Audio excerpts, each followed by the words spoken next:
Sport Express avec Samsé. Samsé, le spécialiste des matériaux de construction.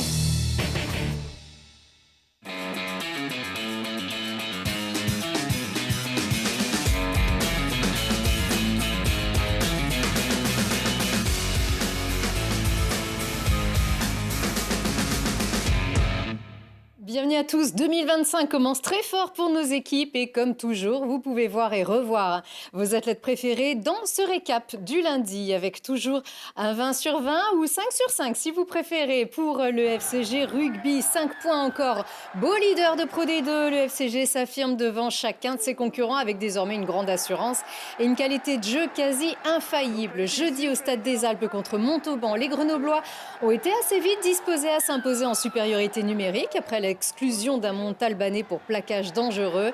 Les avants, les arrières, tous ont fait le job avec la solidarité qui les caractérise. Sarah Gallet eut le couillou ici, aidé par un coéquipier poussé juste avant la ligne. Et Gershwin Mouton qu'on voit ici, ils ont été récompensés. Donc tous ces efforts, les efforts de tout un groupe bien décidé à ne plus quitter le sommet du classement. Ils sont désormais premier avec 10 points d'avance sur Brive qui a perdu ce week-end. Béziers revient très fort, tout comme Dax, Provence et même Oyonnax qui vient d'enchaîner 3 beaux succès et que Grenoble pourrait retrouver aussi en play-off. Le groupe peut jouer libéré, serein vers les portes du top 14 car à la veille de ce match, le président Patrick Goffy et le manager général Aubin Hubert avaient convoqué la presse pour faire toute la lumière sur les ambitions du club et sur l'effectif qui restera dans la danse la saison prochaine, alors que les bruits et les rumeurs allaient plus que bon train concernant les départs ou les prolongations. Les dirigeants ont officialisé les mouvements, peu nombreux par rapport aux 18 départs de l'an dernier. Un effectif plutôt local avec la reconduction de talents formés au club, comme le capitaine Antonin Berruyer qui re-signe pour 3 saisons, ou comme l'ailier Romain Fusier sollicité par des clubs d'élite. Un groupe donc bâti pour l'élite, pour le top 14 et rien d'autre, après avoir raté 2 fois la dernière marche. On a prolongé pour le top 14. L'ambition des joueurs et de la direction du FCG, c'est le top 14. On ne s'en cache pas, c'est quelque chose qui est dur. Mais l'important, c'est de préparer, si on doit monter en top 14, une vraie année de top 14. C'est-à-dire ne pas faire l'ascenseur, comme malheureusement beaucoup de clubs le font, parce que c'est très difficile. La compétition top 14 est très difficile. Et aujourd'hui, le recrutement qui est fait, est préparé pour le top 14 et si on doit monter en top 14 et obtenir le Graal en juin, on sait qu'on aura le renfort de 4 ou 5 joueurs supplémentaires parce que déjà il y aura 2 compétitions et ces 4 ou 5 gros joueurs complémentaires qui viendront renforcer l'effectif seront ajoutés à tous les jeunes du club qui auront encore plus de possibilités de temps de jeu. Là, on parle déjà du futur et il y a le présent à vivre. Le présent, c'est les phases de retour de ce champion de Pro D2 qui est âpre. On est pour le moment premier, mais on sait que ça peut basculer très vite. Donc, restons concentrés sur cette fin de saison, sur nos objectifs de au moins recevoir les demi-finales.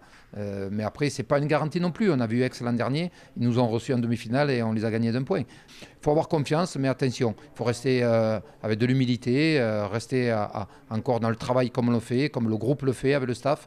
En tout cas, on est sur la bonne voie. Maintenant, il faut confirmer et rester sur la belle dynamique. Confirmé dès vendredi, le FCG se déplace chez un Provence Rugby 4e et en pleine forme à 21h. Le GF38, lui, retrouve la santé en 2025 après avoir été terriblement malade. Le groupe qui s'est séparé de son entraîneur a retrouvé la victoire la semaine dernière à domicile et a remis le couvert en déplacement ce week-end au Stade Malherbe de Caen. Les belles occasions en fin de première mi-temps concrétisées par Théo Valls qui marquait son premier but de la saison avec le GF. Plein d'autres en seconde mi-temps alors que Grenoble jouait à 11 contre 10 puis à 11 contre 9 mais le score allait en rester là 1-0 et ça suffit au bonheur du club qui remonte à la 9e place. Et du côté des Brûleurs de Loup, une bonne et une mauvaise nouvelle. La bonne, c'est cette qualification en finale de Coupe de France acquise avec une large victoire 5-0 à Briançon mardi dernier. C'est la 3e fois consécutive que les Brûleurs s'offrent un ticket pour Bercy et ses 15 000 spectateurs. Ce sera le dimanche 16 février à Paris et Et après Gap, puis Dunkerque, c'est Angers qui sera opposé aux Brûleurs de Loup et ça promet du lourd. Angers a battu Rouen en demi. Angers a gagné la dernière Coupe de France avant le doublé des Grenoblois. Et Angers est deuxième de Ligue Magnus derrière Grenoble en signant une 7e victoire d'affilée.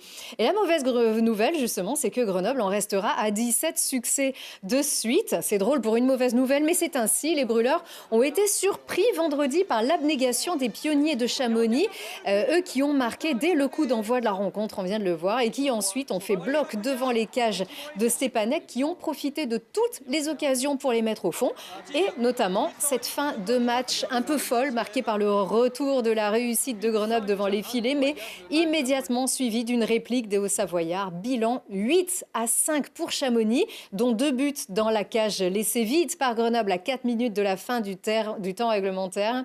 Les Brûleurs restent bien sûr en tête de Ligue Magnus avec 10 points d'avance avant la réception de son dauphin Angers demain mardi.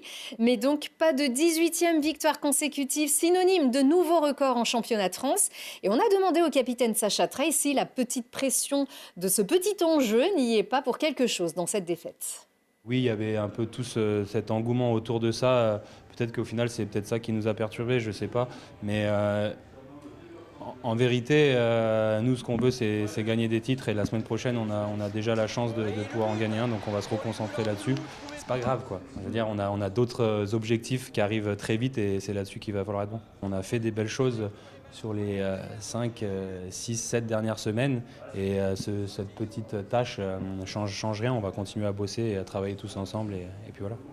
Quand tout va bien, mais des fois, faut tomber un peu à terre pour dire, regarde, c'est bon, on a perdu, on recommence. Ça serait bien maintenant qu'on commence une nouvelle série. Hein. C'est pour ça que c'est ça qu'on veut retourner tout de suite sur positif mardi. Puis c'est bien parce on va jouer contre Angers, les 2 meilleures équipes en Ligue. Donc c'est pour ça bien analyser qu'est-ce qu'on a bien fait aussi. C'était pas que mauvais. Powerplay était très bon encore. Puis voir un peu quel changement on peut faire, que l'équipe trouve le jouer la bonne façon pour mardi. Voilà, Grenoble-Angers, c'est donc demain mardi. Angers, donc, ça sera pour la Ligue Magnus. Et dès le lendemain, mercredi, les joueurs s'envoleront pour le Pays de Galles pour disputer la finale de Coupe continentale face à Cardiff et aux Polonais de Katowice. Ces 2 matchs seront en direct samedi et dimanche sur notre antenne et à partir de 18h45.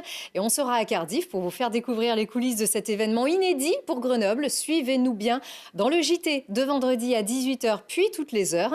Et sur le compte Instagram de Télé Grenoble, notamment pour suivre les coulisses en direct du Pays de Galles. Et puis, une énorme performance aussi, celle des basketteuses de la Tronche-Mélan qui se sont payées la peau des Toulousaines, leaders de Ligue 2 féminine à domicile au gymnase du Charlet.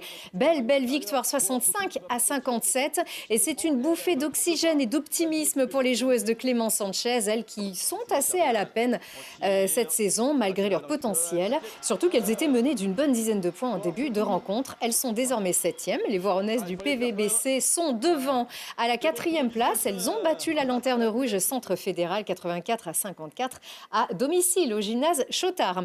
Un petit mot enfin pour saluer la perf de Thibaut Collet, le perchiste qui a terminé 2e du Perche Elite Tour à Super Dévoluy samedi pour sa première compétition de l'hiver avec une barre à 5,70 m.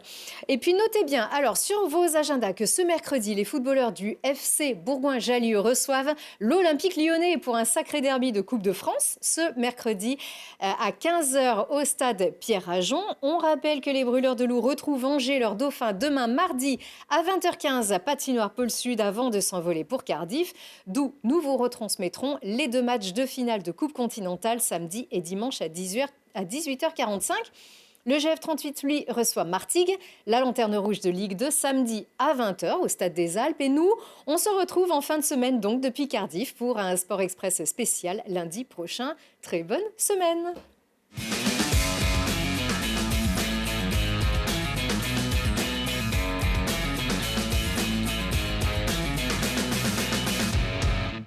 Sport Express avec Samsé. Samsé, le spécialiste des matériaux de construction.